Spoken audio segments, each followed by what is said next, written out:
আমি ইফতি। এটা হচ্ছে আজকে একটা কাস্টমার নিয়ে আসছে। এটা মডেল হচ্ছে 3113। এটা হচ্ছে M3 AR এর একটা ডিভাইস।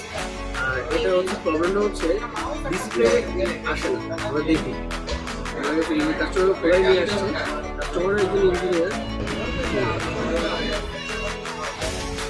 এই দেখা যায় লোগোটা হালকা আসছে কিন্তু কোনো আলো নাই।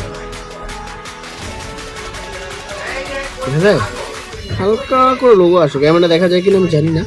হালকা করে লোগো আসছে কিন্তু কোনো আলো নাই। একটা মাদারবোর্ড থেকে ইস্যু। আমি মাদারবোর্ডটা ডিসপ্লে চেক করছি, একটা মাদারবোর্ড দিয়ে মানে একটা মাদারবোর্ড লাগিয়ে ডিসপ্লে চেক করছি, ডিসপ্লেটা ভালো আছে।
দেখতে পারলেন আমি এটা সলভ করে ফেলছি যে ইস্যুটা ছিল।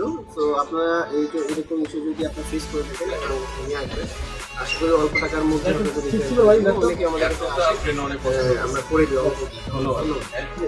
এটা করে ফেলছি যে ব্যাকলাইট আসতো না, এটা এখন চলে আসছে। ডিসপ্লে কাস্টমার ভাবে যে মাঝে মাঝে যে এটা ডিসপ্লে হয়তো চেঞ্জ করতে হবে, একটা ডিসপ্লের দাম প্রায় 60-65 হাজার টাকার মতো পড়ে যায়। তা আমি অল্প টাকার মধ্যে সেটা খরচ করে দিলাম, ওরা খরচ কম হচ্ছে। Bas.